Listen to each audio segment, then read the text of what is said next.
Hey guys, Elisa Mousy here, and welcome back to the third Dragon Age Codex, or Dragon Age Origins Codex video, rather. It's a Codex video because one, I'm kind of running out of time, and two, there was some quest stuff, that I felt I needed to read.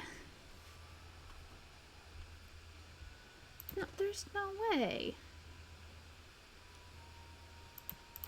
Did I not save after... I might not have saved. I should save next time after the Codex thing, because yeah, we read about the Fade. Didn't pick up anything new there. The Chastened, I think we read about. Day Shelves. History for Elden Chapter 2. We wouldn't have gotten the Lothering one. So, in ancient times, Lothering was little more than a trading post that served the fortress of Ostagar to the south. Nowadays, it is larger, serving Redcliffe and the community of merchants and surface dwarves near Orzammar. Its location on the North Road gives it strategic value, so control of Lothering has historically been a matter of contention between the southern Banorn and the Southreach Arling. King Calenhad himself stepped in and awarded the town to Southreach in the Exalted Age, which has largely ended the feud, or at least the appearance of it, from In Pursuit of Knowledge, The Travels of a Chantry Scholar by Brother Genetivi. Grey Wardens. Read that one. We read the thing about the wilds. Characters. This is new. For Alistair, his mother was a serving girl who died when Alistair was very young. He was raised by Aemon Garin, Arl of Redcliffe, for a time. So these will kind of be picking up some more stuff. Queen of Nora, we didn't have that. This I haven't heard a quote of, so I guess we'll say it. We have been given the gift of freedom by our forebears, let us not squander it. The only child of the war hero Logain Mactyr, Anora has never been one to stay quietly in the background. It is common knowledge that in the 5 years Anora and Kaelin held the throne together, she was the one wielding the power. She is held in much higher esteem than her husband by the people of Ferelden. Ooh, ouch. Nobility and commoners alike, and commands the respect even of foreign nations, having once inspired Empress Selene of Orlais to declare Anora of Ferelden is a solitary rose among brambles. Okay, we read about Kaelin. Read about her. Alabaster, my dog! The Mabari is clever enough to speak and wise enough to know not to. Ferelden proverb. Kahari found this Mabari in the camp at Ostagar. His master was killed in the wilds, and Alabaster fell ill from biting the Darkspawn in battle. Alabaster seems to have chosen Kahari as his new master now, seeking Kahari out after the battle at Ostagar, and warning of an impending Darkspawn attack. Duncan, still salty about how little there is. Arl Aemon. Nobility does not exist without obligation. We owe all we have, even our lives, to our land and our people. As the maternal uncle of King Kaelin, Arl Aemon we're starting this again already, is one of the king's most trusted advisors. Redcliffe, while not a large or especially wealthy part of Ferelden, is a critical strategic location. The fortress guards the western pass that leads to Orlais, as well as the major trade route with Orzammar. A well-respected man, though not the most charismatic, King Kaelin once said of him, "My Uncle Aemon is a man everyone thinks well of, when they remember to think of him at all." That's nice. I don't think we had anything about Flemeth before this, so that quote we heard from her, so... Ages ago, legend says Ban Conabar took wife to a beautiful young woman who harbored a secret talent for magic, Flemeth of Highever, and for a time they lived happily until the arrival of a young poet, Oisin, who captured the lady's heart with his verse. They turned to the Chastened tribes for help and hid from Conabar's wrath in the wilds until word came to them that Conabar lay dying. His last wish was to see Flemeth's face one final time. The lovers returned, but it was a trap. Conabar killed Oisin and imprisoned Flemeth in the highest tower of the castle. In grief and rage, Flemeth worked a spell to summon a spirit into this world to wreak vengeance upon her husband. Vengeance she received, but not as she planned. The spirit took possession of her, turning Flemeth into an abomination. A twisted, maddened creature, she slaughtered Conabar and all his men and fled back into the wilds. For 100 years, Flemeth plotted, stealing men from the Chasen to sire monstrous daughters. Horrific things that could kill a man with fear. These Korkari witches led an army of Chasen from the wilds to strike at the Alamari tribes. They were defeated by the hero Cormac, and all the witches burned, so they say, but even now the Wilders whisper that Flemeth lives on in the marsh, and she and her daughters steal those men who come too near. Morrigan's mother saved the last Grey Wardens from death at the top of the Tower of Ishal, but just who or what Flemeth truly is a mystery. Liliana. A lay sister of the Chantry who can beat the stuffing out of trained mercenaries would be notable enough, but one who also claims to have been sent to fight the Darkspawn by the Maker himself is unusual, to say the least. She joined Alistair and Kahari in Lothering, insisting that she would prove useful. Loghain. Okay, this is the new one. He then returned to Denerim and declared himself the regent to his daughter, Queen Honora, demanding that Ferelden follow him against the Darkspawn, upsetting a great many of the bands. Morrigan. Her mother claims to be Flemeth. If that's true, the Morrigan might well be a very powerful... I think it means then Morrigan might very well be a powerful witch. For the tales of the daughters of Flemeth tell of twisted, monstrous women who can kill a man with fear.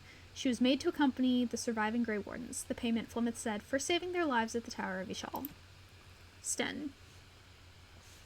The Northern Islands are remote, lush jungles that harbor cities rumored to be the most extraordinary ever built. These are the lands of the Kunari, lands that no foreign eyes ever see. Only the stories of the 3 exalted marches waged against the giants have reached the south, until the arrival of Sen. The stoic giant in the cage was surely the strangest thing the people of Lothering had ever seen until the blight struck. Bantegan. Younger brother to Arl Eamon of Redcliffe, the uncle to King Caelan, Tegan holds the Banorn of Rainsfair. I don't know if that's entirely how that's pronounced. A tiny province of Redcliffe squeezed between the Frostback Mountains and Lake Calenhad. Bantegan avoids the Denerim court except to go hunting with his nephew and rarely makes himself heard at the Landsmeet, preferring to leave politics to his brother. Not exactly an option right now. Okay, we read about Wynn. Books and songs.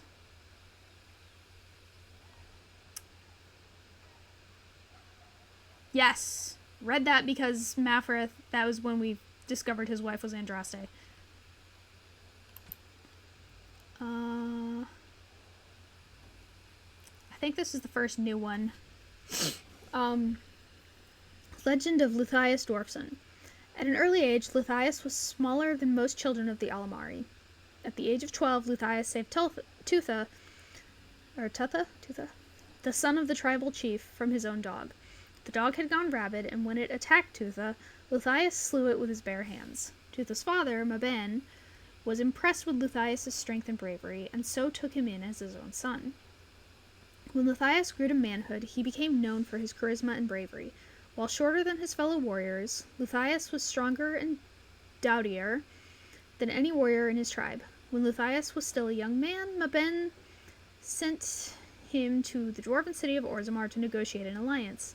Maben's tribe had come into conflict with the other Alamari, and he needed as much help as he could get.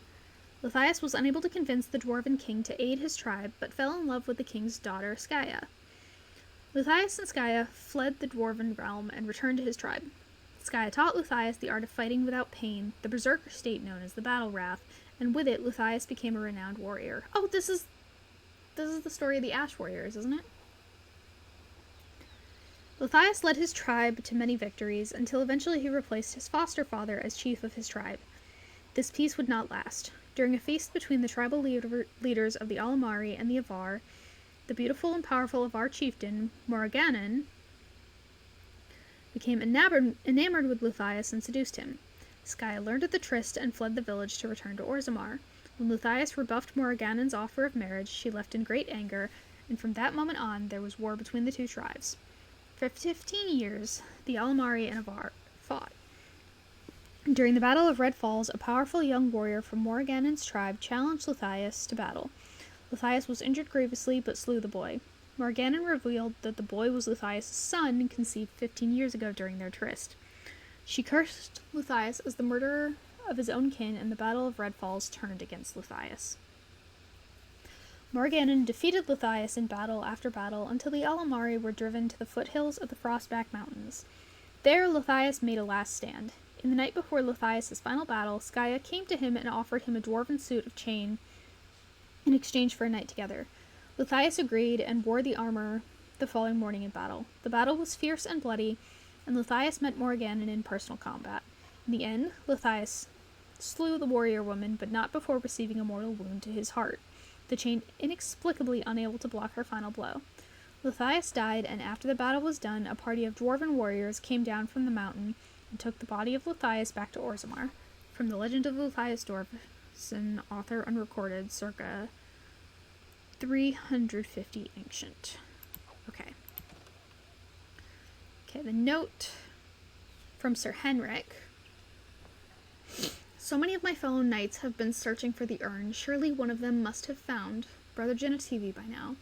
Still, until I hear that all is well, I must proceed as planned. Brother Genetivi holds the key to finding the urn of sacred ashes. We always knew this, but I believe I now know where Brother Genetivi lies. I have been to his home in Denerim and found the trail, and I am amazed that other knights have not done likewise. Unless they have? No, it is best to not get caught up in thoughts of conspiracy.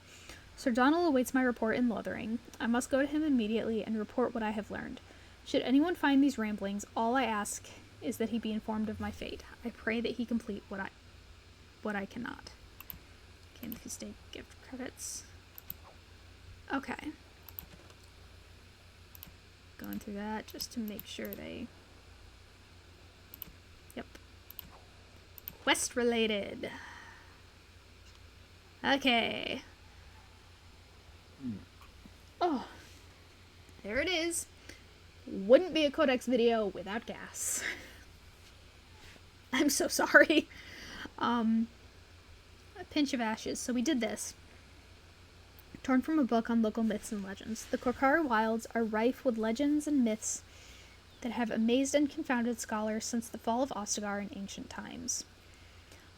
One such mystery lies behind the fate of from the tale of Astia and Nebunar, two young lovers who lived in Ostagar.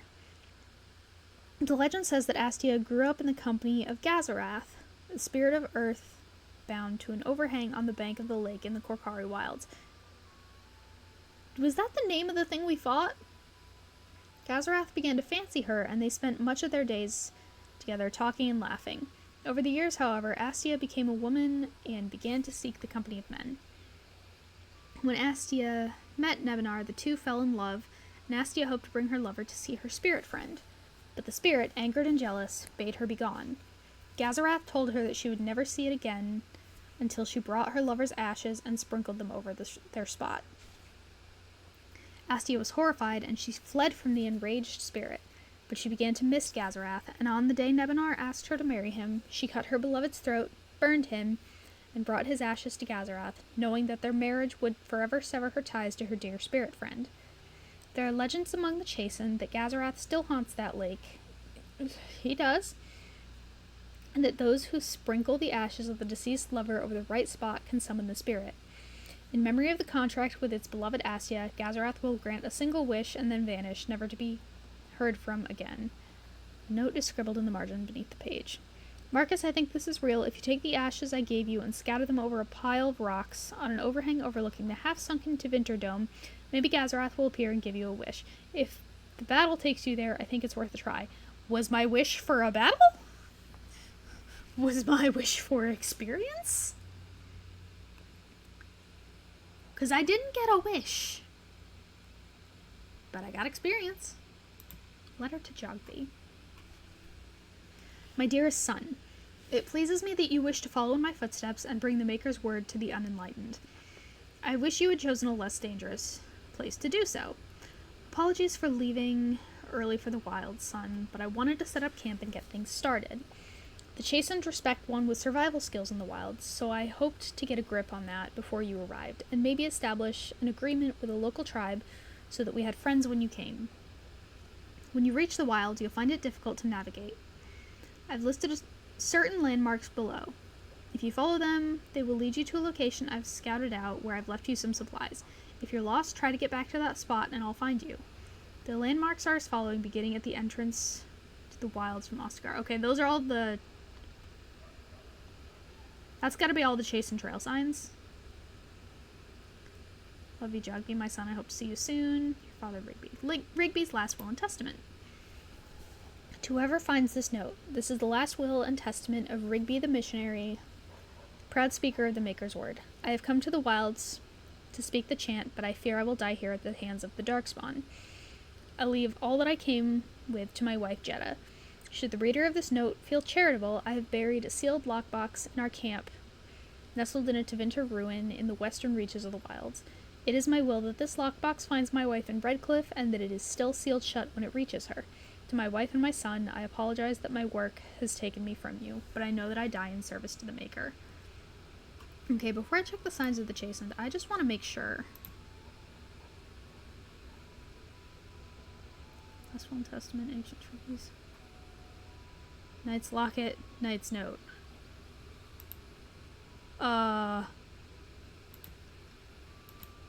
Did I not pick up?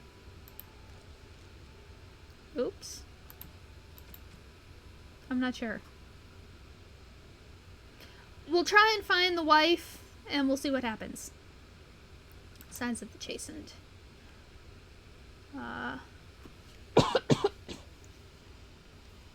And this is the last thing, and I will remember to save. Signs of the chastened. The chastened barbarians are nothing if not clever. They have hidden markers and signs in the arrangement of stones and rubble along the paths of the wilds.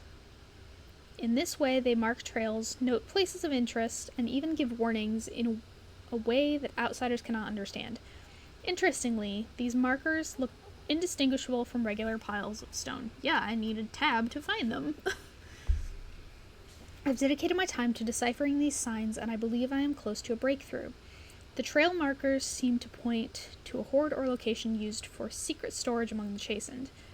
I have only found a portion of the message, however. I think that if I could complete the message, find all the trail markers, I can find this cache and see what treasures the chastened have to hide.